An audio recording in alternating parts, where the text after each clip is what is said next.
Assalamualaikum warahmatullahi wabarakatuh. Perkenalkan, nama saya Rizky Alpina, perwakilan dari kelompok 4. Pada kesempatan kali ini kami akan menjelaskan materi tentang prinsip kerja spektrofotometer. Baiklah, yang akan menjelaskan Nurul Anis, Nurul Hikmah Kamarudin, Ramla, Rizky Alpina, Rizky Ardini Yusra.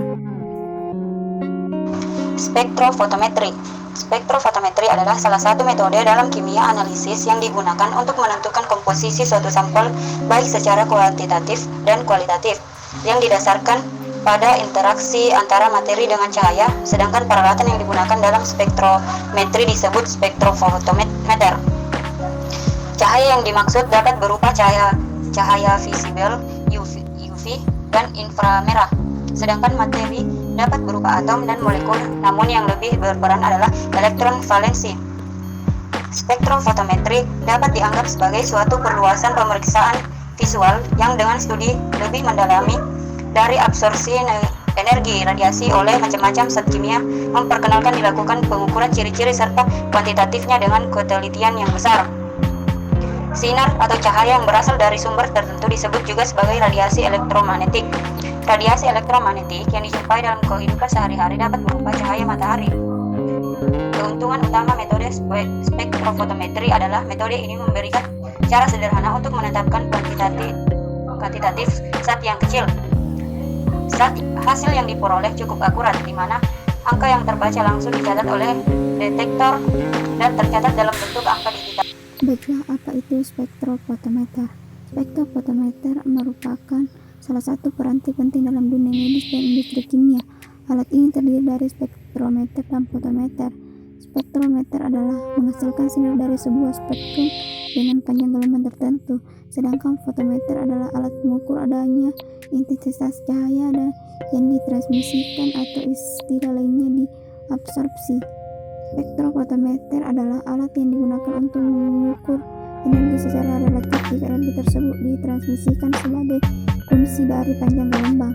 Dengan kata lain, spektrofotometer adalah metode analisa yang dilakukan berdasarkan ukuran serapan sinar. Sinar tersebut bersifat monokromatis oleh sebuah lajur yang spesifik menggunakan kromato berbentuk pecah yang dilakukan seperti kebeang.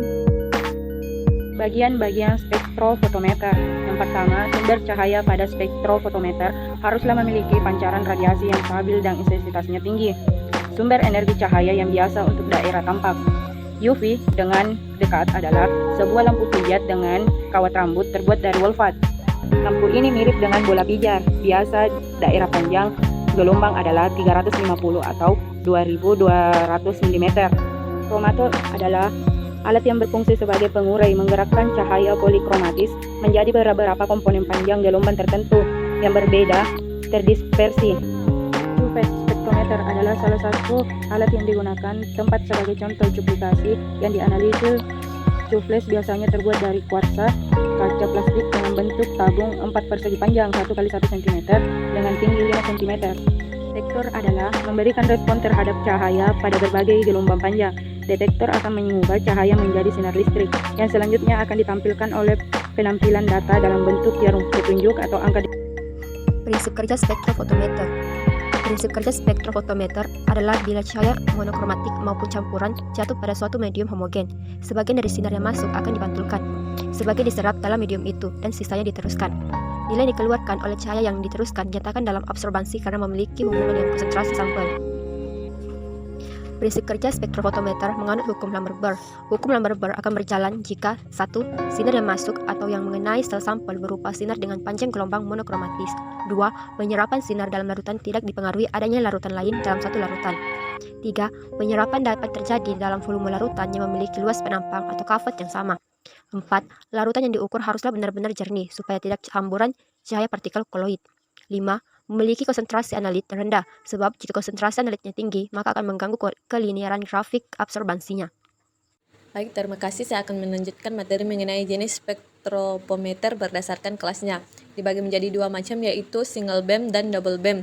Yang pertama yaitu single beam, yang merupakan pada spektrofometer single beam komponen disusun tunggal. Pada jenis ini lebih murah dan mudah pemeliharaannya. Pada spektrometer single beam dibutuhkan standar referensi untuk mengikuti intensitas cahaya sebelum dan sesudah sampel dimasukkan. dan yang kedua double beam.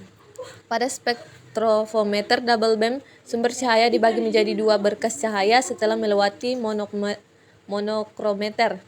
Berkas cahaya yang satu digunakan untuk sampel dan berkas cahaya lainnya digunakan untuk referensi standar. Konfigurasi double beam ini sangat menguntungkan karena pembacaan sampel dan standar dapat dilakukan simultan atau bersamaan, sehingga pengukuran menjadi independen dan variasi intensitas sumber cahaya. Terima kasih.